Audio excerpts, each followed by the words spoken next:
The carer would have liked to know they've got a child that has just stabbed someone to death. Daniel Salewski, founder of Elite Vita, revolutionising health in Dubai. I've got an IQ of 164, which I've been a member of Mensa since I was 14 years old. In the UK, I run a fostering agency. We help children in London find loving houses, loving families. In Dubai, I've set up a longevity/wellness clinic. People's stories are just so much worse than you could ever imagine. To look at someone's life, to look at how some of these children survive and thrive, and how they grow and how they move on. And it shows that as people how resilient we can be. Any one day in England and Wales, there are 14,000 children that don't have placement. Imagine you've got all the knowledge you have at say 60 or 70, the wisdom, but your 21-year-old self. Let's create that. Let's get you back to your biology is functioning. NAD is known as the miracle molecule, well known for longevity. One of the guys that works with us, he just won the world title. I did a really high level dose of NAD. By the first day, I felt different. Second day, it changed my life. I've had guns pulled at me. I've been in naughty situations, and I'm still standing. Welcome to the show, where we talk to successful people about the bits you don't see.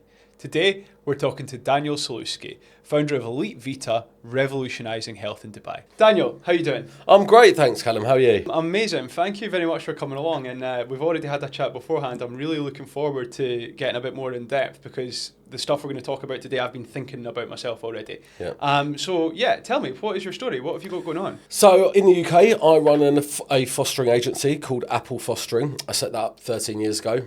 We help children in London find loving houses, loving families. In Dubai, I've set up a longevity/wellness clinic. It's called Elite Vita, based in Healthcare City.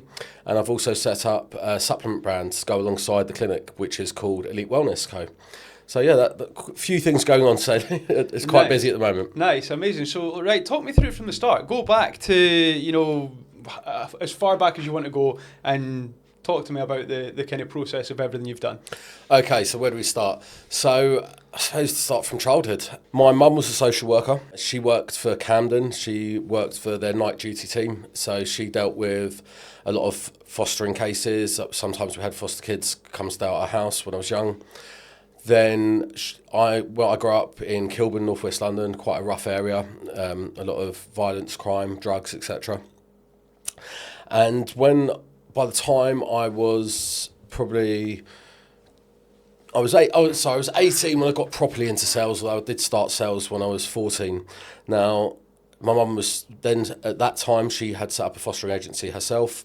I then continued to work in IT sales to different jobs, doing very well. That's a contrast to everything you do. Yeah, absolutely. But I mean, I was very good at it. But I mean, very, very good at it to a point I used to just never go in on a Monday in one job because I didn't have to hit my numbers, take off a lot of time off work, but always do well over my numbers. But it just wasn't. It wasn't fun. Yeah. It was just I could do it, and it was good money, made good money. By the time I was 30, I had almost.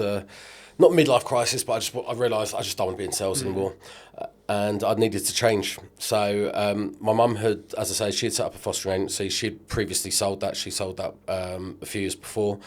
She suggested I meet one of her friends, who's also a social worker, and why don't we set up an agency? So I met her friend. We set up the agency. We set up the agency in 2012. After about a year, I brought her out. It wasn't working. We just weren't seeing eye to eye. I was a lot more business focused, and she certainly wasn't. She just wanted it to be a kind of family organisation, which it still is, in fact. I was slightly misguided on the way a fostering agency should run. I was about KPIs and sales. Come on, let's go, efficiency, and really, it needs to be family led. That's what it's about. You're there to look after children. But after setting up the agency, after about 14 months, I started feeling not very well. I wasn't sure what was wrong with me. I went to the doctor. Doctor thought I was depressed. I certainly wasn't depressed. I still had the mental drive, but I just physically couldn't do anything. Well, not couldn't do anything, I just found it real struggle to do anything. So after seeing my GP, I then looked for different doctors. I found a functional medicine specialist in Harley Street. He really did extensive blood work on me. He looked at me, and after looking at it, he ascertained, although it couldn't be proven at the time, that my NAD levels were really low, because you can't really take an NAD level test, but the tests around it that you can see. So he put me on a course, or suggested I do a course of NAD for 5 days. I did a really high level dose of NAD, 1,000 milligrams a day for 5 days, which anyone who knows NAD, that's very, very high. By the first day, I felt different. Second day, it changed my life. And day 5, I was fighting fit, back to normal. So then continued to grow the company. After about 5 or 6 years into the company, my wife got involved in the company. She now looks after the company, kind of day-to-day management, dealing with support work, dealing with foster carers. And so then fast forward now to a couple of years ago, I decided we were going to come out here, came out to Dubai. I'd previously done DNA work on myself. When I get my head into something, I really go into depth in it. So I was looking at lots of DNA providers and found one that I believed to be the best, did work with them, and started realising that I believed I could really change a lot in my health. After looking at my DNA, I realised there were a lot of people selling DNA analysis that really didn't have a clue what they're doing. I'm quite lucky, I can say it openly, I don't say this with ego, and some people think I do, but I don't. I've got an IQ of 164, which I've been a member of Mensa since I was 14 years old. Right. That is basically on the standard IQ test. That's the highest you can get.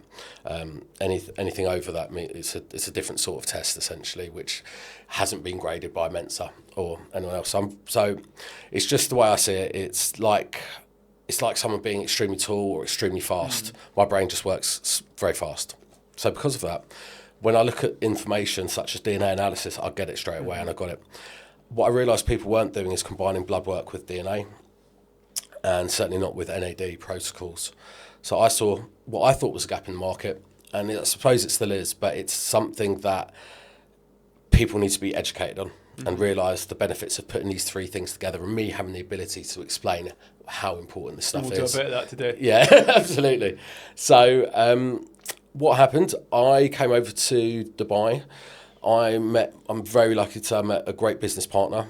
We set up the company together, and then after setting up the company, I had been speaking to a NAD supplement provider. Now, NAD you can't normally take you can't normally take orally. I spoke to this provider out of Singapore. They developed a new technology to take it orally. So we've been speaking with them, and then we are now selling their supplementation, but in the GCC in the UK.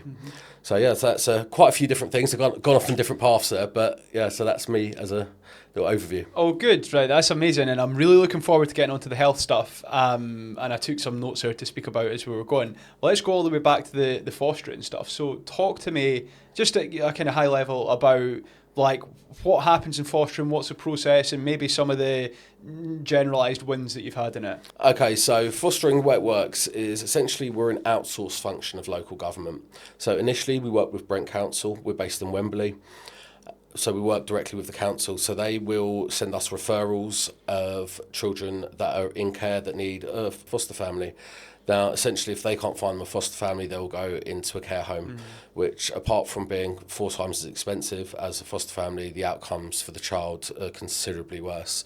Of course, you'd want a young person to be in a loving family, not in a home with hundreds of or 50 or 100 other kids. You can imagine what that sort of situation is like. So it took about a year to get the company actually set up before we could start working to get approved by Ofsted. Ofsted, obviously, the regulatory provider that do the schools as well. Now, gosh, where do we start? Getting the first placements, we could say definitely was big wins. But then we managed to get 3 placements in the first month with our foster carers. So the way we get a foster carer, we knew a few people that had been foster carers previously. So we essentially have to do an assessment of them. And that assessment is then sent to an external panel, which is a panel then interviews them essentially for a couple of hours. And then they're approved or not approved, as the case may be. We're lucky to say that all of our foster carers that we've put through to panel have been approved because it's the quality. We filter out people in it for the money that really haven't got the love or care for children. So we had these 3 kids in placement, and we invoiced the council, and then we invoiced the council, and then we invoiced the council, and it's 3 months. And so now I've been paying out of my pocket to pay the foster carer, and it's getting to a point the council just aren't paying. And the council at that point had just built a new town hall where they put all their new staff. They spent 120 million right opposite Wembley Stadium. They got a new phone system that didn't work, so they wouldn't take phone calls. They had a receptionist on desk, which was a digital screen. And this was 12 years ago, and you could talk to the digital screen, but you couldn't speak to anyone there. Yeah. And so, anyway, after a while, managed to get paid for that. That's like practice for coming to Dubai, not getting paid for stuff. Yeah, that is an understatement. Yeah, that is definitely the case. I mean, working with local authority is great when it works well, but it's challenging for pay. If there's any changes in payment, for instance, we need to fork out because a child came to us with literally no clothes, had been kicked out. We need to obviously get them all clothes, which will get reimbursed by the council, and then getting that may get paid 6 months or 9 months down the line. And that, when you've got multiple kids, it obviously adds up, and cash flow issues. But I suppose wins. I mean, we've had some, just not.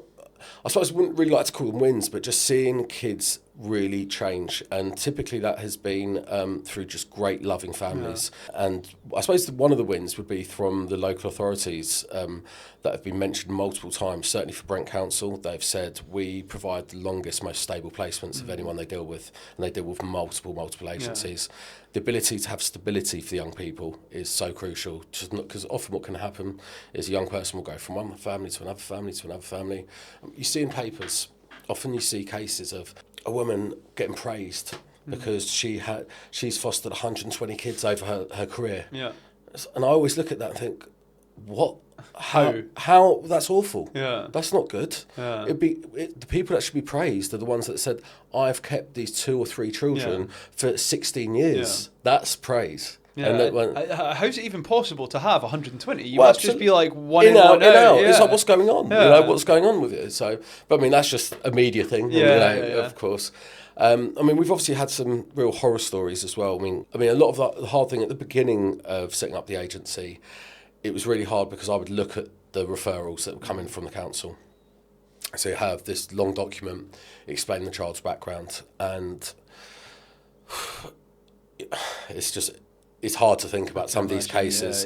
I mean, you talk about, people's stories are just so much worse than you could ever imagine to look at someone's life, but to look at how some of these children survive and thrive, and how they grow and how they move on, and it shows that as people how resilient we can be. But some kids, we deal with a lot of teenagers, so some of these can be involved in gangs. I mean, I remember one referral we got from a council, I won't say which one, it wasn't the council I mentioned earlier, was referred to us, and after 2 weeks we had to take him to court and asked what for. Murder. And it's like, they didn't tell us this before. And information that would have been useful for the carer at some point. The carer would have liked to know they've got a child that has just stabbed someone to death. On the flip side, we've had other kids that have, through the mentorship program, and we partner with a particular mentoring company, and they put one of the children into with a particular mentor who really got the child on the straight and narrow, and luckily did, because 2 weeks later, after the child being in our care, his best friend was murdered, and they were literally best friends, and they were always together, and so logically the same would have happened to him. We've also had just many horror stories of children that they're already off the rails, and it's just, we're just trying to keep it controlled as to stop them going to do something too crazy. But real horrible cases of whether it be abuse or drugs or violence, and I can't really touch upon the individual cases, but it's really hard. So reading these cases at the beginning is really hard, but after a while I stopped reading them, and then because I was less involved. Now we've hired social workers, now we've hired a fostering manager. So essentially the way it works is now the social workers, they, from both sides, from the council and from us, they see multiple cases. We will only look after children that there's a fit with our carers. We're very strong on that, as are the local authority. One of the main things, obviously, used to be, but less so now, is an ethnic match. More important now is, that's kind of been thrown out the window over the last few years. Is that like an acceptable thing to do anymore? Personally, I think it would be, but it's a weird thing. It used to be so strong, as in, for instance, if you had a Muslim child, it had to be with a Muslim family. If you have a Christian child, makes sense, yeah. But for instance, we had there was Christian children that we put them with a Muslim family, and they would be taken to mosque and to church, and these children they've done amazing things now. They've really grown up to be great. This was many years ago now, and they've grown up to be great people from my understanding. But in regards to the ethnic match, I always thought it was a bit silly because I grew up in a really multicultural area. In Brent, where I grew up, there's, I believe, if it's still the case, there's more languages spoken in Brent than anywhere else in Europe. And it's about 200,000 people that live there. In my nursery school, I was the only white boy there. In my college, I was the only white boy in the class.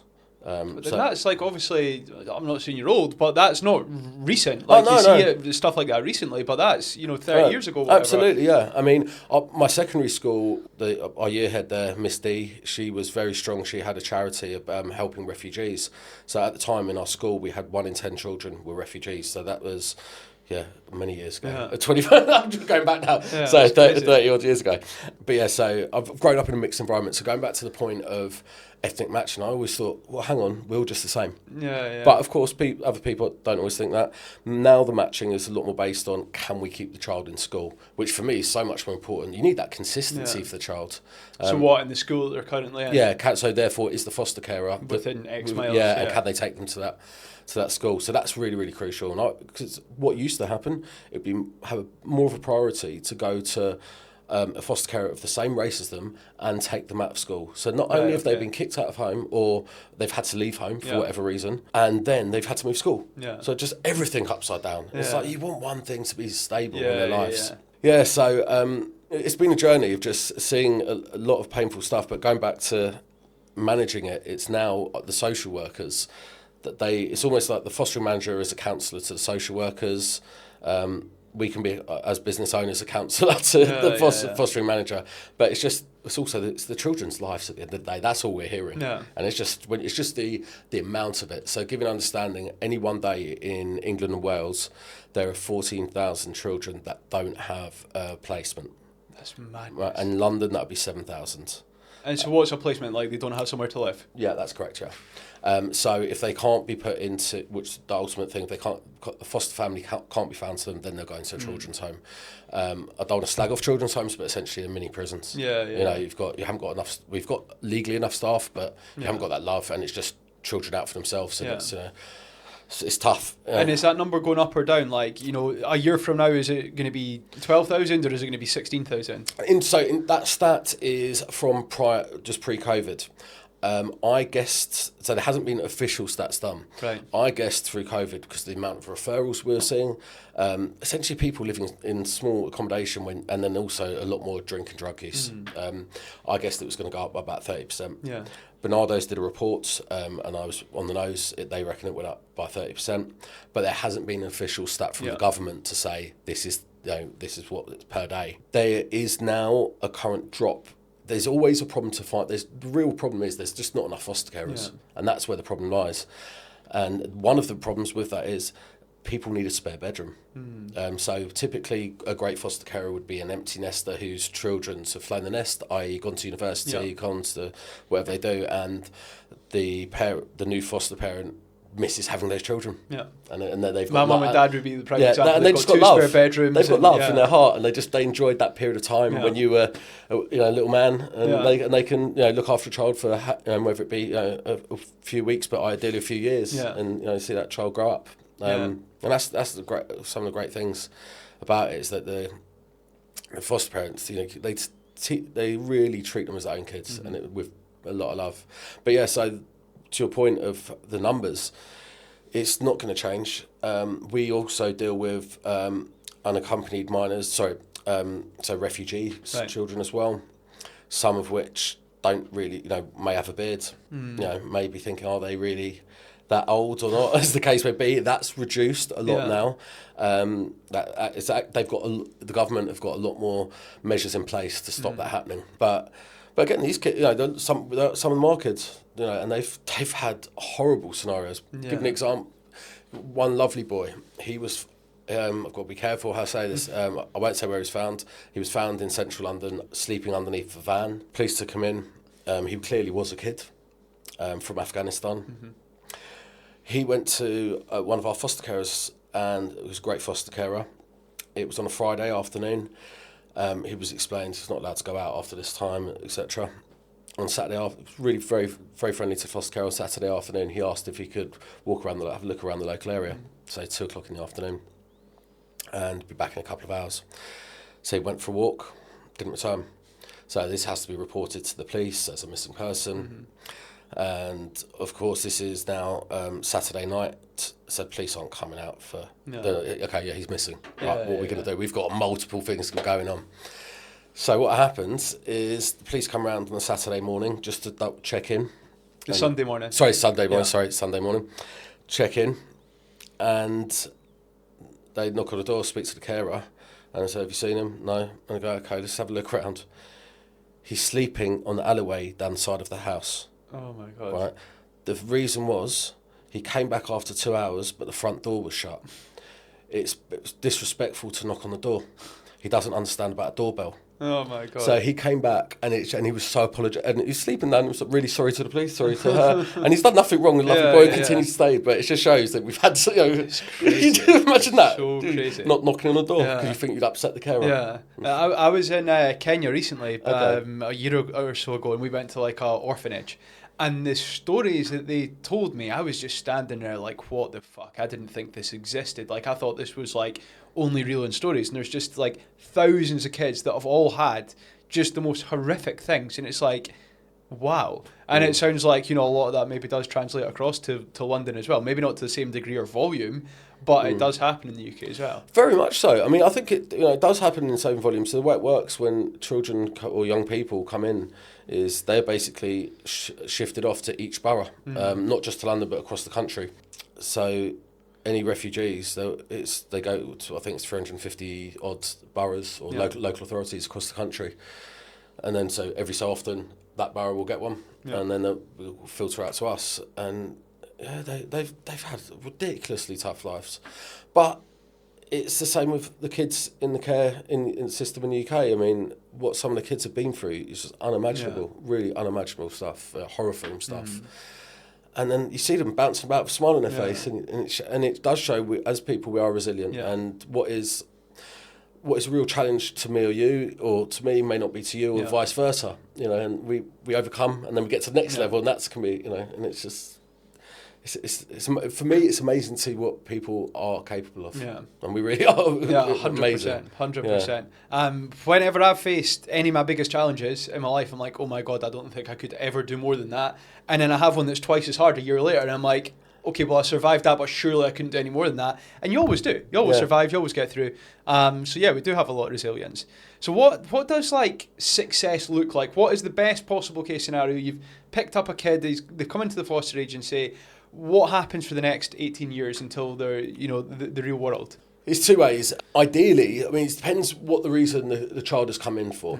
And it can be, the ideal success is the parents if the child has been taken off the parents for certain reasons, such as drink or drugs or abuse or whatever the case may be, but not necessarily abuse, but drink or drugs, is that they get themselves fixed. Yeah. Then the child can go back. Goes back. Yeah, right. That's right. I mean, that we've seen that. We've had mother and father were addicted to crack. Baby was born addicted to crack. So the child had to stay in for, I think it was about 7 or 8 days. The baby, went to our foster carer, was then looked after our foster carer for a couple of years. The dad managed to get himself straight, on the straight and narrow.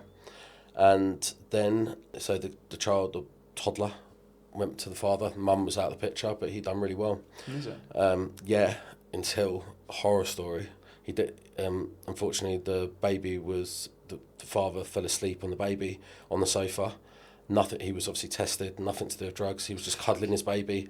So he got himself on the straight and narrow, done everything he could, working, successful, and then loving his baby and caring for his baby or toddler, and fell asleep on his baby. I mean, it's obviously that situation can happen to anyone. It's not. But it was just so sad for the fact that. Well, it's so sad, full stop. Well, yeah. And now we just sent him right the wrong way after fixing himself so much. Yeah, can't imagine what's going on in his life now. Like after you've done that. Oh, fuck horrendous. It's crazy. Yeah. But yeah, so ideal situation you're asking. Ideal situation. Not that. No, is the young person goes back to the parents. Yeah. If that's not going to be the case, I mean, just to give you an understanding also, children after a certain age typically won't be adopted. Right.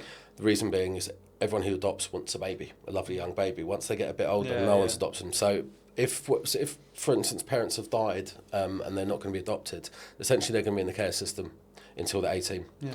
So the best situation is that they're with one carer, that carer is the perfect carer for them, Yeah. and they live like anyone else, Yeah. any other parents, or as if they were adopted, and that's the ideal situation. Yeah. And we've got quite a few of those situations because we deal with a lot of what we would consider high-end cases, which are, and our carers are specifically good at doing this, is working with a lot of troubled teenagers who've experienced a lot, may have been also kicked out by their parents can't deal with them anymore, because they're just bringing police around all the time, a lot of violence, drink drugs.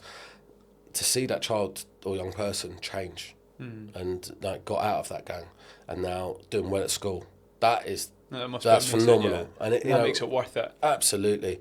And it's so good for the whole of society as well. It really, I mean, that child can have an impact on so many people for their lives, and if we can get them doing well, being a good member of society, it's brilliant. Amazing. It makes you feel great. Yeah. And obviously I can't talk about all the cases, but there's some cases that just make you feel warm inside. They've done a great job. And it makes it worth it for all the bad that you need to go through. It will make it worth it on the kind of good stuff. It does. It really does. Yeah, it's lovely. Right, let's fast forward. So you've moved to Dubai. You've got this wellness stuff going on. Something that I noted down when you were talking before was, we have so many high performers that listen to this podcast. It's all people that are probably generally successful in their own right. They do well in business or in their job or whatever they do.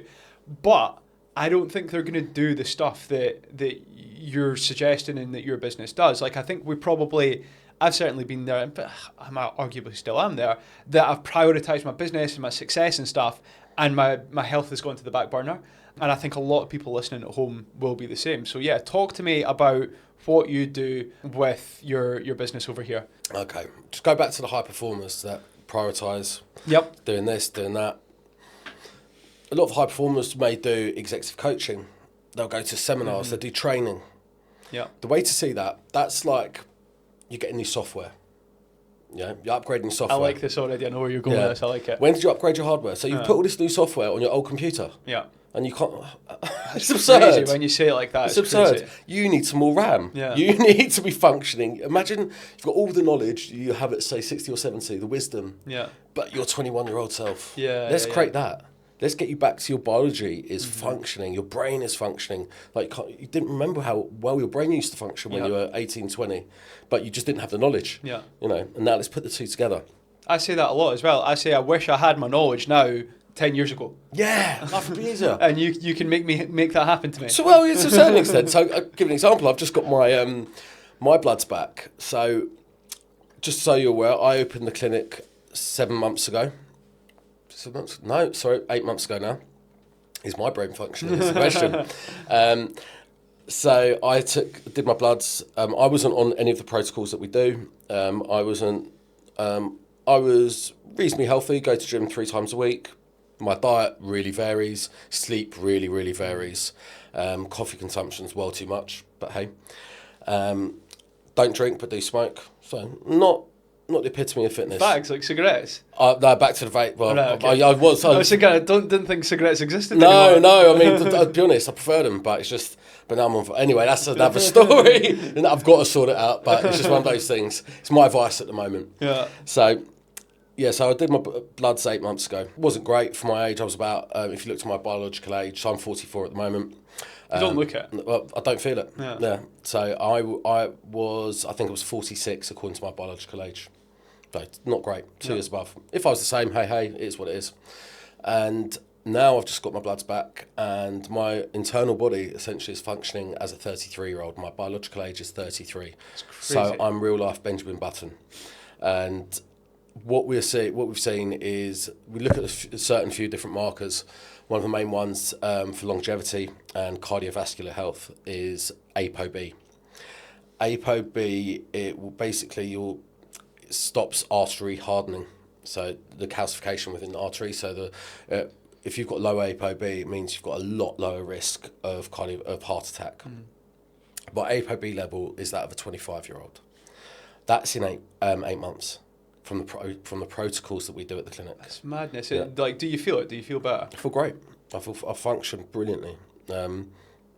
It's weird because I keep wanting to try and get to the next level. Yeah. I'm like, okay, I'm feeling great, but how? But then it's because it's not like an overnight thing. It's a gradual. You're feeling better. You're feeling great. You're feeling great. There's no brain fog. There's no tiredness. I used to feel like sometimes, I need an afternoon nap, but I couldn't work. Or just feeling zonked in the afternoon, having those slumps. Don't feel that at all. Just always, feeling great. And so the way we do that, the main thing is, what you don't measure, you can't manage what you don't measure. Mm-hmm. So we start by understanding the biology, and that really means doing in-depth DNA work. We're very lucky that I work with, in my opinion, the world leader DNA platform. It's the first company that's been featured in the scientific journal Nature. So there's 2 major scientific journals, Nature and Science. A month ago, our DNA platform was featured in there. So it's been validated, it's been peer reviewed. No other DNA platform's been featured in there. A lot of people have looked at DNA, for instance, and it's marketing rubbish. Mm-hmm. I've seen so many other DNA reports, and it makes me laugh. Yeah. So it's giving an understanding about your DNA. Your DNA is like a huge encyclopedia. Inside that encyclopedia, you've got millions of letters, not words, letters. Each one of those letters is a genetic variant. And we look at over 200 million of those genetic variants. So we'll read your encyclopedia. We understand you. Right. If you were to go to almost every competitor here in the UAE, they'd do a DNA report for you. And one of the biggest DNA reports I've seen is with our major competitor. They look at 40 genetic variants. So what they're looking at is specifically for cardiovascular health, they look at 40. And they're trying to tell you, they've read your encyclopedia, they know how your body functions, they know how your biology works, they know how your methylation works, and they've looked at 40 genetic variants. You can't do it. Of millions? Of millions. Right. And they'd say, this is your plan. Yeah. And I've seen it. And I've actually had someone pitch me and try to tell me it. And I've just literally laughed at them saying, you can't do it. Each genetic variant has such a small impact of your overall health. Yeah. But really importantly, it's something Gary Brecker talks about, is your methylation pathway. We do an in-depth methylation test included in our DNA, which we look at 27 variants. For instance, Gary Brecker, we've got a lot of respect for him, great guy. He'll look at, I think typically we'll look at 6 or 7, and that's great, but we go even more into depth. Yep. Methylation is really, really crucial to understand what nutrients your body absorbs, what it can't absorb, how your body detoxifies as well. And so first of all, going back to the point, we start with data. We understand you as much as possible. With the DNA, then we look at your blood work. We've got an extensive blood panel, again, more than most people that do here. We really go into depth. So we look at over 72 different markers. We put the 2 together, and now that will create your plan. So your DNA is the handbook you should have been given at birth, like how you function. Your blood work is your report card at school. This is how you're functioning today. What can we do to get your report card to improve your grades? Yeah. And let's try and improve grades as we did with myself, as we've done with now, we've looked, because of the time when we opened, so we've now shown, I think, 7 different clients, we've massively improved their biological age and significantly knocked years off. The feedback I'm getting as well, that's the thing that makes me happy. Yeah. It's the feedback. I'm getting a lot of thanks. And so the energy levels, I'm feeling better. And so what we do, with this information, then we'll start a protocol which will typically include NAD. NAD is known as the miracle molecule, very well known for longevity. The Kardashians have done it. Joe Rogan talks about it a lot. I've been doing it. I've done it more than anyone else in the UAE. I can confidently say that. If anyone says they've done it more than me, I'll be very surprised. I've been doing it for 12 years. Yeah. NAD is just brilliant. So we get everyone on NAD, and then we'll just basically talk about different supplementation. All natural supplements. We're not pushing any particular company. We would recommend 1 or 2 companies just because we know they've got third-party testing, valid and good studies on their products. But essentially, we're talking having the right level of vitamin D, but the right level of vitamin D for you. Certain B vitamins, 5 MTF, loads B9, B12, but not everyone needs everything. Mm-hmm. We need to know what you need, the right amount, and this will then... And that comes from a DNA, and that comes from the testing beforehand? Correct, yeah. So it's all the DNA who tells... Well, the DNA gives us an indication of what you logically will need. For instance, when we look at the methylation pathway, there is a gene which many people have 40. It's called MTHFR, known as the motherfucker gene. And so with that, you need an active form of folate in your diet. So what that means is when you have a very leafy green diet, you're not absorbing those leafy greens, right? Because you've got this motherfucker gene. So you think you're eating healthy, you're doing really well. Good for you. Yeah. You're not absorbing it. No. And not only that, the food we eat, doesn't matter how clean food we eat, organic, etc. Look what soil it's been grown on. Yeah. You know, it's the fact is this soil there's not enough nutrients in the soil, so we need to supplement. What do we need to supplement with is people buy a multitude of supplements because they see this is good for this is good for that. Bottom line is we need to know what's good for you. Yeah. You could be taking 100 supplements, half of them are just more than that, throw down the toilet, and it'd actually be better for you. That's the funny thing. It's crazy when you say this because I'm thinking why does everyone not do this? Like, I guess that it was rhetorical, but I think it is a question. Why does everyone not do this? What, as in do the DNA and do the blood work? Yeah, all the above. Yeah. Well, they should be. Yeah. Once people, I mean, it's education. People have been missold DNA, and because there's so many companies that do it, and it's just marketing rubbish. The company that we use, they spend nothing on marketing. It's all R&D. It's all studies, and now it's really been proven, as I say, by using nature. So because they've had rubbish DNA tests, you're not going to really get any tangible information from it. But not only that, you need the doctor to then.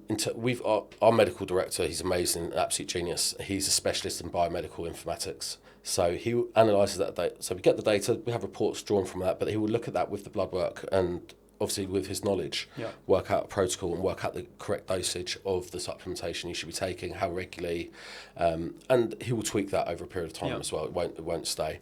So why aren't people doing this? More and more will be doing this. People that have come to us have referred their friends. We haven't done a great deal of advertising at all. It's been typically referral networks, and everyone is doing it. Is blown away. I mean, we mentioned a couple of guys earlier that you know, and they were shocked. One of the guys said to me when I told him his biological age, said, "You think you got my results mixed up?" And the other guy said, "Oh, that's really impressive." But yeah, so I mean, we're making a difference. The thing is, it can be gradual, so it's not like all of a sudden I feel great, but it's like you need to be looking back. How did you feel 6 months ago? How did you feel a year ago? And we're seeing the results, but more people should be doing it. And this is the future. I mean, this is the start of the future of longevity medicine. It's preventative care. It's proactive. It's meaning you're not going to have to go to the doctor. That's what we're about. And I mean, it's different because everyone's got insurance, but you still don't want to be taking time off work.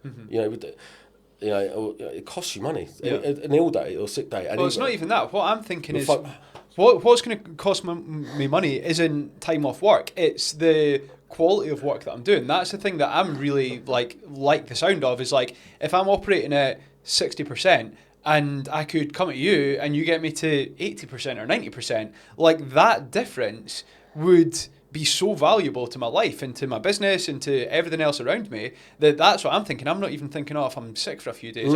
I'm generally not that sick, but like if I could get 20% better at everything, oh my God, what could I do? And the compounding effect of that as well. I mean, that's the beautiful thing. Even if we can get you 10% better, the quality of work, as you say, the energy levels, but also the quality of time with your family and friends as well. And volume of time, because if you're doing well in work, correct, you need to work less, and then you've got more time. Absolutely, yeah. Once people get into it, and once people who have seen the results, I mean, we've worked with a few fighters. So I worked with a couple of boxers and an MMA fighter.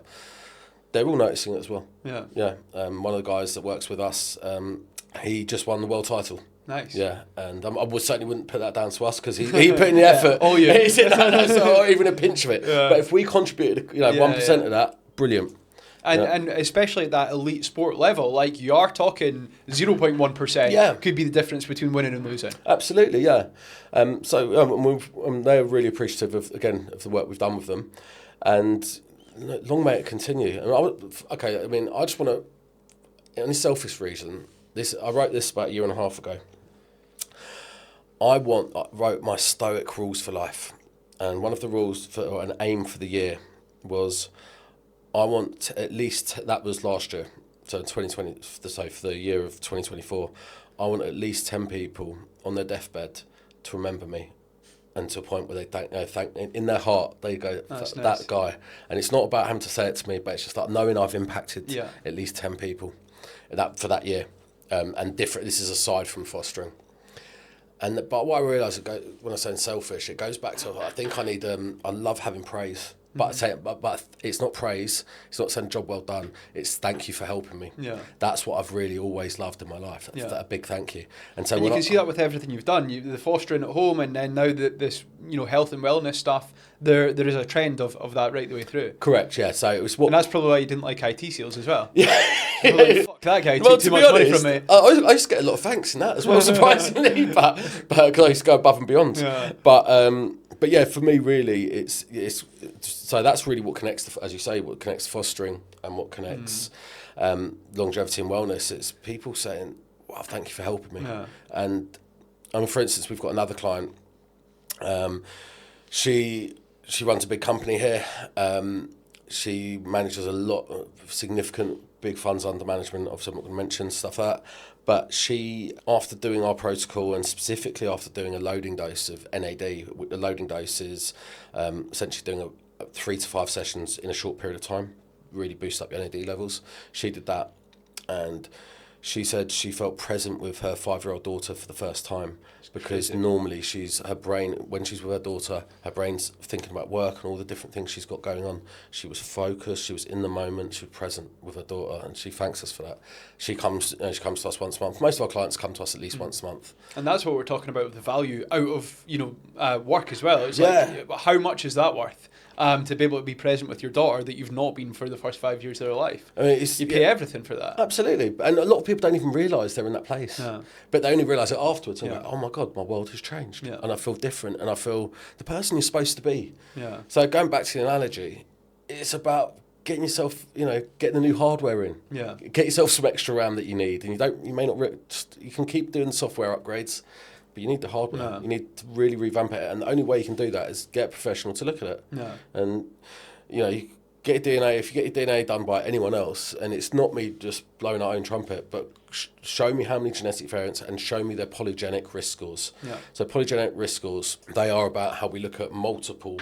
So when we look at cardiovascular health, our platform will look at 1.1 million genetic variants, and it's how they all impact and work together, and how it's been validated. So that data set of when we look at cardiovascular health, that's actually been validated on over 1 million people. Right. So it's more important that it's been proven, and then of course that's been validated and peer reviewed. So that's really, really important. But no one else does it. Mm-hmm. It's about the in-depth knowledge. Get the knowledge about yourself. Utilise that knowledge, and let us guide you. But also we want to educate you as well. So you don't need to be with us forever. That's not the point. The point is you now understand how your biology works. And 5 years, 10 years down the line, you're in a different country, or whatever the case may be, you can still, you can be functioning, because you can just go and get an updated blood test and go look at it and go, actually, maybe I need to supplement with this more, or whatever you need to change in your life. Makes sense. So let's get a little bit more practical, and this is from a selfish perspective, because I'm considering doing it. If I say to you today, after we get off recording, right, I want to do it, I want you to fix me, what happens tomorrow, what happens the next day, what happens over the next little while? Sure. So typically we will get you to come down to the clinic based in Healthcare City. If you can't do that, we can come out to you, of course, anywhere in Dubai. And what we'll do, first of all, we'll get your bloods done. That takes sort of a minute or two. We need you to fast beforehand for 4 hours. And then we'll also do a DNA. DNA is just a mouth swab. So it's like a little cotton bud, rubs on the inside of your mouth. Do that for 45 seconds. We send off the blood to the labs. Bloods to labs take 48 hours, except for one blood, which takes 7 days. Just takes longer to come through. Your DNA, so we'll give you those results straight away. But really, we can just tell you, okay, start doing some supplementation on these different things because you're out of whack. So we know that already. But then the DNA then goes off to the lab. That takes about 4 weeks, can take 5 weeks to be processed. Once we get that information back, then it's about having a real sit down with you. So also prior to that, we'd obviously do a consultation, more than just taking the bloods and the DNA. We'll also do a proper consultation to understand what's going on in your life as well. Have you got any stresses, etc. So we do a lifestyle questionnaire sort of thing, but you have to sit down with our doctor. Then when we get the DNA and we've already got the bloods, when we get the two back together, then we'll sit you down again. And from that, what we're going to do is explain everything to you. how your methylation cycle's working or not, what's not working. Look at overall all your risks. We'll look at your cardiovascular health, your cognitive risk of cognitive decline. We can give you meal plans. So we do this all. We can run up to about 700 reports, but we do this all in one. And we just say what report. We ask you what reports you want, but we're not going to bombard you with too many because it's just too much for you. And then what we'll do is we'll get you to do a course of NAD, ideally a loading dose. So we'll do that again before you get your results back. Everyone needs NAD. NAD, it's in every cell in the body. So NAD is in the centre of the mitochondria. So you've got 37 trillion cells in your body. Within each cell, you've got the centre of it, which is known as the powerhouse, the mitochondria, provides energy around the cell. If you imagine the mitochondria to be a car, the food you put in your body is the petrol or diesel, and the engine is NAD. Right. At bottom line. You're good at analogies. Yeah, you have to be, because it's so. I can see it in my head, and it's the thing. I could just reel off how I see it, but if I do that, then everyone's what the hell are you talking about, Dan? So so you're basically what's happens. You haven't serviced your engine, right? You haven't upgraded your engine, and by the time you're 40 years old, your NAD levels have depleted by about 60%. So certainly anyone who's mid-30s or even 30, it's about getting your NAD levels up. When you take NAD, your nails grow, your hair grows, your hearing improves, your sight improves, everything. Your skin's better. It's ridiculous. Yeah. NAD is just amazing. So we get you to do. Going back to the protocol, we get you to do your NAD, and then once we've got your details, we'll then create bespoke vitamin drips. So you'll then come back to us once a month to do one session of NAD and one session of a bespoke vitamin drip, or you can come back twice a month. So we have different membership tiers, and the bespoke vitamin drip will be designed for you to get to what levels you need to give you that big boost, and then we'll obviously tell you as well what supplementation to be taking.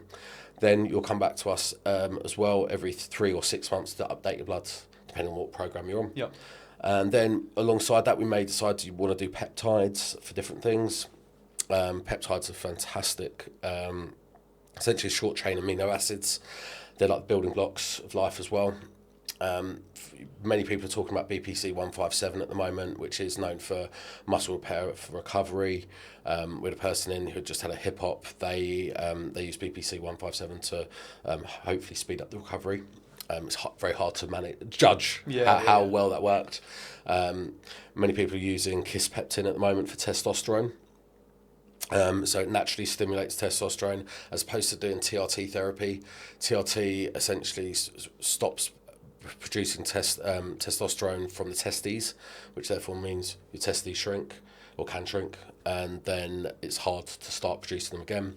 Kisspeptin works essentially in the brain function pituitary gland, so you naturally start producing testosterone at a high level. But many other peptides, and then the new thing I was going to start doing stem cell therapy this week. It looks like I'm going to do it next week now. So I'm the guinea pig for all the products, but it seems to be working. And so we're going to start doing stem cells as well. And so stem cells will be. So what is that? Because I've heard that mentioned a lot, and, but I don't actually know what it is. What's stem cells? Woo. Okay, so I'm still learning about it. In 5 minutes. I'm still learning about it as well. I mean, a lot of these things I just have to dive deep into it. Yeah. So stem cells, you can either use your own. So essentially, they create the cells. So they're growing cells. I'm trying to make it most basic. What they do is so when you're born, your stem cells will be in the umbilical cord. And your body will grow. But stem cells can be used for, say, for instance, if you had a car crash and you had really bad shoulder injury, you can inject stem cells in that particular area, and it will regrow muscle, cartilage, fresh muscle and cartilage in that area. You can regrow your gums. You can regrow your nose. You can regrow ears. Crazy. You can regrow organs now. But the way we would be looking to do it initially, the company we're working with, is we'll be doing exosome therapy, which essentially is putting, and stem cells as well, having an IV drip, which is unlike a normal IV drip, it's actually pumped into you. And this essentially it's rejuvenating all the cells in your body. What it also does is get rid of senescent cells as well, which are the dying cells, the aging that you need to flush out of your body. And then we're looking to do banking as well. So we've potentially got a new product we're looking forward to, which is the best stem cells are your own stem cells. So the best stem cell is your umbilical cord. Unfortunately, that's gone some time ago. So people, what they're doing at the moment is obviously when child's born, they're saving that umbilical cord. Oh, wow. Yeah. What we can do is we can use other umbilical cords, but it has to go through like a not so purification process. So some of the stem cells we can use are umbilical cord stem cells. Wow. And I was in the Crazy. I was in the lab last week here Yeah. in Dubai and seeing the umbilical cord being chopped up and then extracting the stem cells, and it goes through a centrifuge, and and they basically then these are growing and they multiply it. It, they'll be put in you, and then that's crazy. So it's new baby you. But the new product we're looking at it can take a little bit of, it's like a small injection into your arm, goes into the muscle, will take out some muscle stem cell, and that will be banked, and that then can be used at a later date. So if you need a new nose, you need new gums, you need whatever you need, and it's just stored there, and I think you pay, it's not much, but an annual cost to bank it. Yeah. And then when you need it, bam, let's go get it, and it will be used. That's unbelievable. And it's phenomenal. So previously, getting stem cells out of you can use fat tissue in your stomach, which you have to go to get it right. It's not the best process, or would be better is in the spine, right? Which you don't really don't really want to go into spine. So now there's a new process, or relatively new process. You can get it straight from your arm, from muscle. But yeah, so it's exciting times with stem cells, and so I know a couple of people that did it about a week and a half ago. And the results take probably 2 to 3 months to really notice the results, but it's going to be really exciting. Nice, you'll need to keep it in the loop. I will do. Supposedly, I think it knocks you out for a day or two. Right. Yeah, so you're going to be down for a day or two. Right, but it'd be good. But I certainly will let you know how it goes. Definitely do. Yeah. So practically for people at home that maybe they live back in the UK or they're in Dubai but they can't afford to do what you do, what is something that they can start doing that's going to make them feel better? Well, in my opinion, it's NAD all day long. Yeah. NAD. Now, NAD is expensive. Well, it depends, obviously, what your level of expense is. Yeah. So for 3 drips, we only use the purest quality here. So we use one particular lab. It's the same as the Aon Clinic in the Atlantis Royal uses. You can get it so much cheaper. I've tried 7 different labs, NAD. Yeah. And all of them were rubbish compared to this one lab. Yeah. This one lab had the real deal. And I can feel it when I'm taking it. I can feel the energy. I can feel how it makes you feel. Yeah. But so the cost of that is like 8,500 for 3 drips at 500 milligrams, which is what a guy would typically do for a loading phase, or use that over a period of 3 months. So if that's not cost effective, we have now got a product. NAD is taken intravenously first of all, because it's bioavailable. What means your body absorbs it straight away. Now with your people sell supplementation, such as NMM, which converts into NAD, converts into the miracle molecule, which is great, it works. It's not the best way to take it. You want to take it intravenously, direct into your cells. People have sold NAD tablets. They're literally just scammers, like total scammers. Your gut can't absorb it at all. Right. Your body can, your gut can't. However, new technology, which is a wafer that's been freeze-dried, and created a crystalline structure. Create this crystalline structure that enables the NAD to be placed under your tongue, and it goes straight into your blood capillaries, into your bloodstream straight away. So you basically put the wafer, it dissolves under your tongue, takes about a minute, and you feel the results. So we've now got we've worked with the manufacturer of this product, and we're launching this week the NAD wafer, which you've obviously tried. So that was exactly what I was about to say. So Dan sent me the NAD wafers a couple of months ago when we were planning on recording this podcast, and I felt way better. I felt kind of more alert. I felt more focused. I was better in the gym even, and I said this beforehand as well. It kind of motivated me to do additional stuff better. So I was drinking more water, I was eating healthier, exercising a bit more, because I was like, I want to make sure that I'm getting the most out of this. And yeah, I felt night and day better. By the time, annoyingly, I went back to the UK, and anyone that listens to this podcast a lot knows that I fucking hate going back to the UK, and it went downhill. But yeah, I did. I felt phenomenal. Even, after probably a week, as you say, it kind of increased day on day. But yeah, I felt great by the end of it. Yeah, I mean it's amazing. I'm shocked by how good these wafers are. Because I've done NMM before. NMM's really good, and it does convert into NAD, but it's not like these wafers. Yeah. These wafers. So there's a few people in the longevity space. So you may have heard, there's Dr. David Sinclair. He wrote a book called Lifespan. He's a big... Okay, great. Yeah, so Lifespan, yeah, so... We'll get out. There you go. Yeah, so his professor... so he's a great believer in NAD. Yeah. His professor was Dr. Brian Kennedy. Right. Dr. Brian Kennedy has said that our NAD supplementation is the gold standard for NAD supplementation. That's amazing. So yeah, so this is from the people within the industry, the longevity science leaders, and it's our supplementation. If you want to try NAD, and you can't afford to do IV, to do the full hog, or you don't like needles, or you find it a bit time consuming, because it does take 2 to 3 hours to do a decent dose of NAD. You can take this every day. And so what are the wafers going to cost? Wafers about 400 dirhams. Yeah, and that's for the same amount of time that I had. So, for a couple of weeks. Initially what you do, again, you need to get a loading dose. So the way, so each box will give you 30 wafers. That's a month's supply. However, for the we suggest for the first 2 weeks, you take 2 a day. Right. So the first box is only going to last you 2 weeks or for 15 days. But it's better because what you need to do is boost it up a bit, get your levels higher, and then after that it's just maintenance, 1 a day. Nice. And the results I've had back from people. I had one guy leave me a message. He obviously trains hard anyway, but he'd said that he felt so much better on the pads. It was a lot faster, a lot sharper. He did 100 burpees. He did an hour on the pads, and normally would do 100 burpees. This time he did an hour on the pads and 600 burpees. Wow. Yeah. That's crazy. Crazy, yeah. I mean, I just can't imagine doing it myself. But I mean, just give an example with NAD, how not just the wafer, but NAD as a whole. Last time I did a big dose of it, IV, with my personal trainer, I did 9 personal bests the next day, and he was like, "What have you done?" And he showed me. It's like, "You've done 9 personal bests today." And I was like, "Yeah, I did big NAD yesterday." It's like a cheat code. It's just restoring your body. It's getting you back to how you can function. Yeah. When we were 18, when we were running around playing football or doing whatever you're doing, or even younger, when you see little kids, they're just doing everything all day long. You've got bounds of energy. Amazing. And the brain is functioning so much better. Mental clarity.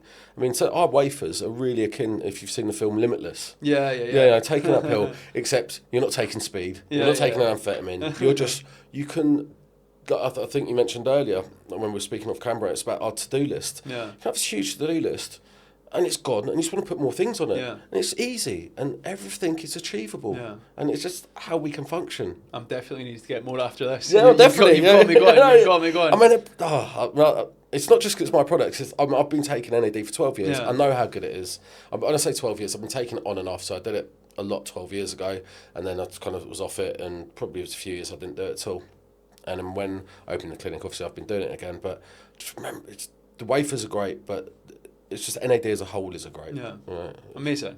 Right, what else have you got going on? So the 3 companies, obviously my son, and getting remarried.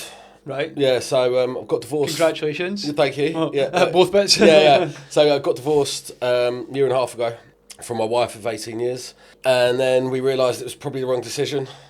Right. And getting back together, so we're getting remarried this December. Nice, congratulations. Yeah, it's great. It's just kind of crazy. Didn't see it ending, and then didn't see us restarting. Yeah. Like, we're best mates. We've been mates since we're kids, really. So nice. It's lovely. Yeah. So those are the main things. I mean, I'm just really just focused on changing people's lives. It makes me happy. Yeah. But also looking after my son as well. My son's got visual impairment, so it can.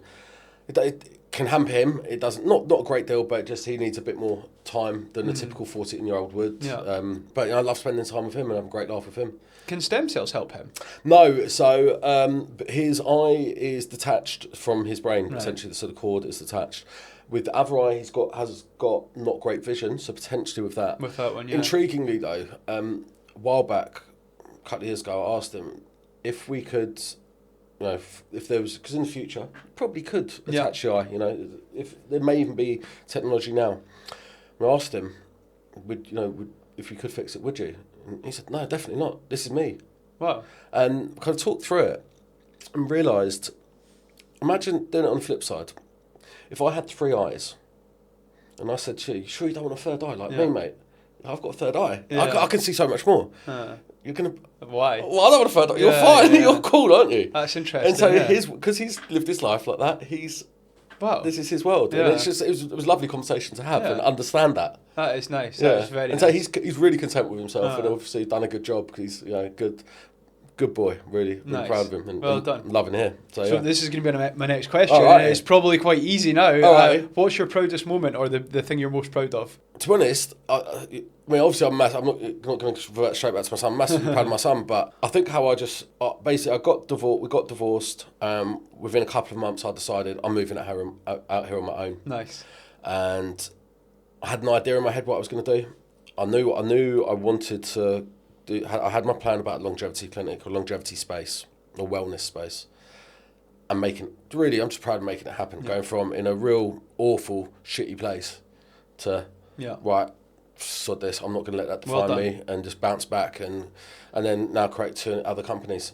Amazing. And you've only been here such a short period of time. Yeah, so 18 months, That's crazy. Literally, well done. Yeah, 18 months, man. Well done. So it's been a great journey. I've loved it. There's people here who are fantastic as well. That makes it easier. Everyone's so welcoming as well, because everyone's been the new guy. Everyone's been the guy that's moved from Dubai, moved from the UK for whatever reason, turned up here. So I've always found anyone that you come across tries to welcome you into the group, introduces you to people. Well, as you said 3 or 4 people before we were talking here that I know. Yeah. And it's like, I didn't know you before we started talking, but we all know the same people. So everyone just introduces you because everyone's been the new guy here. Everyone's been the guy that doesn't know anyone here. I literally knew nobody when I moved here. I sort of knew Calvin and Ryan from Suited and Booted. I sort of knew Jamie Cormack, who introduced us. Yep. And Jamie introduced me to everyone. Jamie is...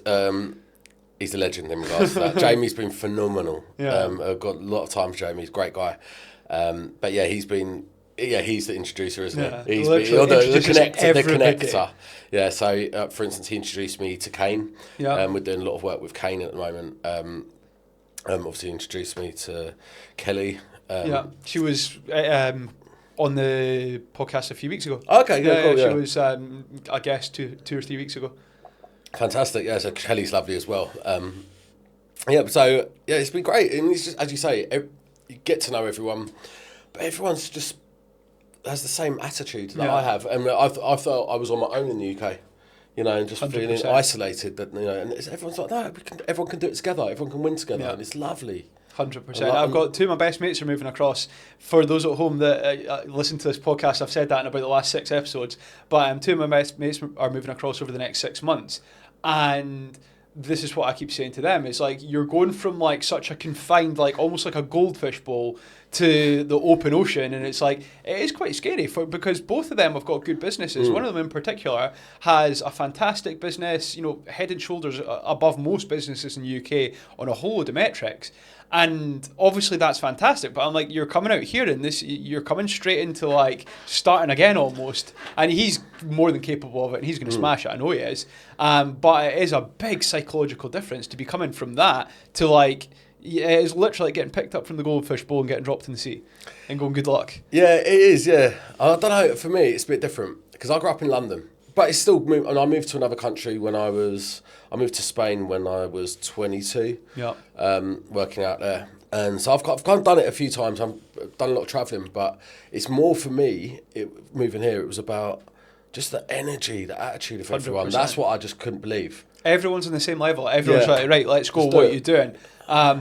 Something that I've said in the past is back in the UK, I feel almost embarrassed to say what I'm aiming to do because it's like, oh, what a prick, you're going to go and do this and you're going to go and do that. Whereas here, I'm almost embarrassed to say what I'm going to do because the people will be like, is that it? Yeah, not big enough. You're not going to do more. Yeah, exactly. When you're doing it, when you scale, I mean, the same thing. I've had people have been kind of surprised, and I am as well. I wanted to scale the business a bit quicker, as in open another branch. But what we've realised is doing home service is really important. That's big in Dubai. Yeah, exactly. But people ask, so when you open the next one, one, and never get that in the UK. I mean, even my mates back at home, they wouldn't be saying, they would just say, how's it going? Oh, it must be tough, it must be this. And it's just, the mentality is so different. I love 100%. I love it here, and it's just 100%. Brilliant. I'll never go back. Well, I said never go back. I'd never go back to live, and I barely go back except to see family. I'm in and out as quick as I can. Yeah. One of my best mates, I mentioned, it's his wedding in August, and I've got a trade show in September, and I'm having a debate with my girlfriend just now because I don't want, I want to come backwards and forwards. I would. She wants to say maybe go to France or something for the 3 weeks in between, but I'm like, I think I just want to get back home and have a good 3 weeks and then come back again. Yeah, well, I mean, I totally understand. I mean, we mentioned before that I went back last year for about 7 or 10 days. And I hated it. Yeah. It was horrible, the attitude of everyone. And it was just like kind of the feeling walking down the high street, or just the energy levels, and it was just different. 100%. Here. All right, talk to me about some challenges. So what are the biggest challenges you faced over the last little while? Okay, biggest challenges. So, I mean, I'm used to dealing with government. Yeah. I'm used to dealing with that. That's brutal. But it's not government here. Yeah. It's a different ballgame. And especially when I'm working in such a regulated field. And I mean, I'm working in the most extremely regulated field in the UK, looking after children. Obviously not doing medical care of children, but looking after children. And here it was banging my head against the wall. So our licence, we were actually rejected 3 times to get our licence. And did they give you a good reason? Or was it just, denied? So we had sit-down meetings each time for an hour after rejection. Explain why. And so, okay, so we'll amend that. We'll change that. Basically, what it was, I was coming from a UK mentality, and it gave them all documentation and too much information. Yeah. And really, what they didn't want to see all that documentation. Yeah. They just wanted to see a few. I'm going to do this, this, and this, and I just overload them with stuff because it was the correct thing to do from my mentality. Afterwards, I spoke to someone quite high up in one of the government. I don't want to get myself in trouble here. I've got to be very careful. I think I'll leave it. I've got to be very sensible. I'm not going to go down that route. Get myself deported. Yeah. They just made, essentially, they said a very laughable comment about what they thought we were actually doing. They were concerned we were going to turn Dubai into zombies by our treatments, which was obviously not the case. And have you done that yet? Any zombies? No, I don't think so. No. Almost the polar opposite. Yeah, exactly. But so other challenges. It's just been navigating the frameworks here. And also, I suppose getting used to the amount of days worked in a year, really. Yeah. As in, we'll have a big Eid. It's crazy, isn't it? And then you've got Christmas and stuff as well. So you've almost got like 2 different religions worth of holidays. Correct. You've got Christmas, you've got Eid, and then Ramadan is like the whole month. And it's like, where does it end? There's what, like 3 or 4 Eids as well. It's crazy. Yeah. I mean, the other thing, I'm very lucky that I've met one lady who's now become my business partner in the supplement business, and she's just phenomenal. She's local. Well, she grew up here, and so she's just basically assisted us for both businesses. That helps a lot. Navigating, but also just being introduced to locals here as well. And so now we're working with some very interesting people. That'll help you as well, because especially in your field, like you do have so much stuff to sort. It's not just like we get the trade license and off we go for a year. Like you must have thing after thing after thing. And that's, to be honest, that's something that freaks me out about everything you've ever done, is how, like, not high risk, that's not the right term, but like you're dealing with children's lives and you're dealing with people's health. Like, that scares me. And all the regulation that must go alongside that must be a nightmare. The regulation, yeah, but it's there for a reason. Yeah. You know, it's got to be there for a reason because they're shysters and they're people that will take advantage. I've always been very strong on doing everything correctly by the book and also trying to go above and beyond. And that's essentially what I did with our license application. I went above and beyond to show we're doing everything correctly. And that was a mistake. Yeah, that was a mistake to show them too much information. It was just better to be simple. Yeah. But hey, it's not a problem. But yeah, for me, I really care about outcomes. Yeah. I want to see a child's life improvement, a person's health improvement, and that just makes me happy. If I can see those outcomes, then I sleep well at night, and I feel it right now. I feel I'm just happy just talking about people's outcomes. So the challenges, they're there, but they're more. It's like anything. It's just to overcome, isn't it? Yeah. And what I said, everything I've been through in my life, I've been through a lot of kind of crazy stuff in my life. Lost a lot of friends. Seen a lot of crazy stuff when I grew up. Really crazy stuff. What, because of where you were living? Yeah.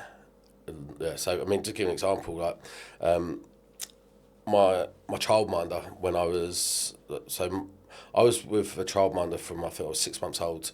My mum was working, and childminder was in Harlesden, North West London, in an estate called Stonebridge. It's quite a notorious estate. And I remember when I was probably about 3.5, and I still can remember it. I can remember how the door was. I can remember this whole scene. Hearing banging on the door at childminders, and it was the police. And some of the kids were told to go in the living room, and I remember Sue, the childminder, was like, "Don't stay there. Don't say where he is." And so her son Jason, he quickly ran up the stairs and then went into the loft, and then all of a sudden armed police come through, and I found that late when I'm older.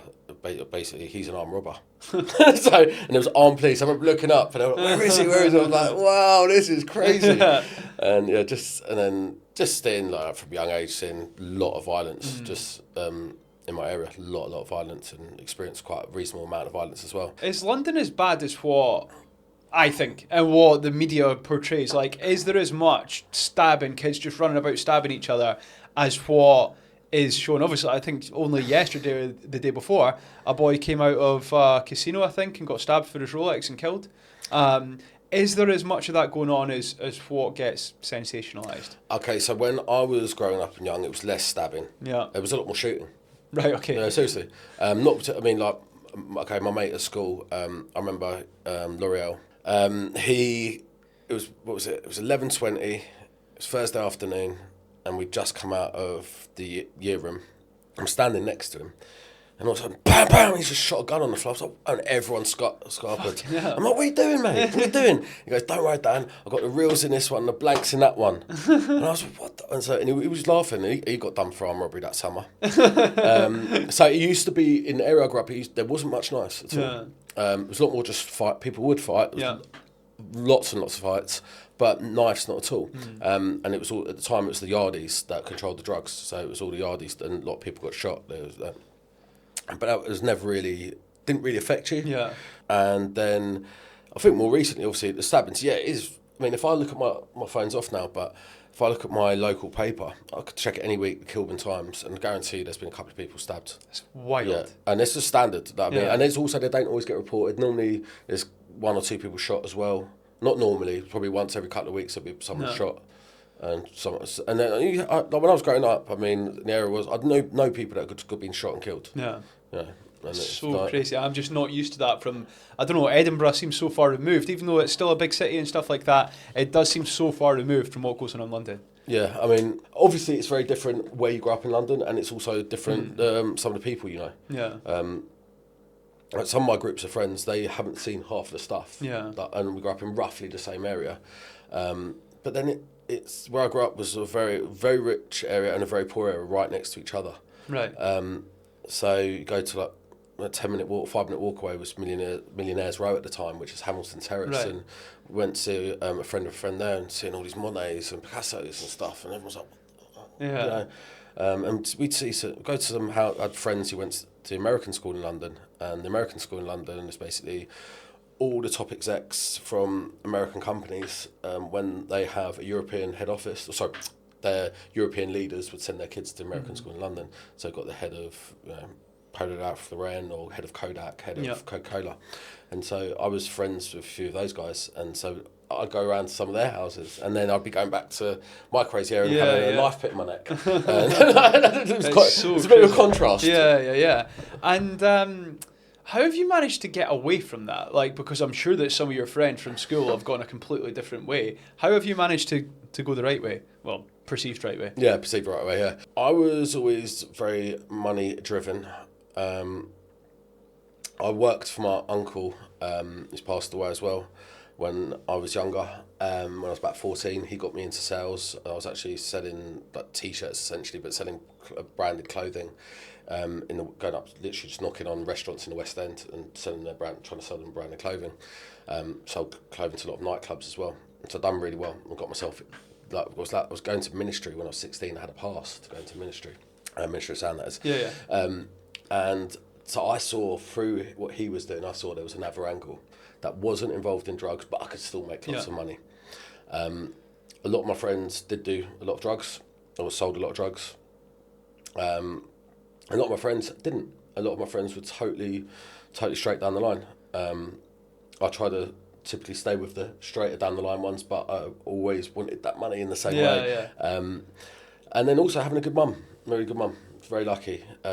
She wasn't always around because she was working her heart out. And don't get me wrong, when I was growing up, I resented her a lot because I could see her helping all these other kids, right? And she wouldn't be at home. So I'd wake up in the middle of the night and there'd be no one in the house, or I'd come home from school and she was never there, or it'd be 8, 9 o'clock, she's still not back from work, or 10 because she's having to look after other kids. So I had a lot of resentment when I was younger. But then I realised that we often, people I've done a lot of therapy, but people can go through a lot of therapy, and we can often blame our parents for this and the childhood trauma, bloody blah. Not say bollocks, but because there is childhood trauma, but how often do we say thanks for them and all the things? So I'm a very confident person, and I'm sure I couldn't necessarily attribute how she's given me that, but yeah, she's actually I bloody well can. I remember seeing from a young age that we were in Harlesden, and she was driving, and she saw someone she was driving a little battered Fiesta. I remember literally she gave me a rope to hold the door on. Of the door of the car. And when she jumped out, and I'm holding this, there's an orange rope, sky blue Fiesta, I'm holding this car, holding this on, and she jumps out, and she's seen another boy getting mugged with a knife. Yeah.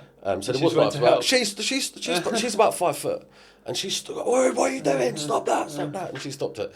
And I was obviously scared, holding this car door on. And, but yeah, so she's very confident, although very small in stature.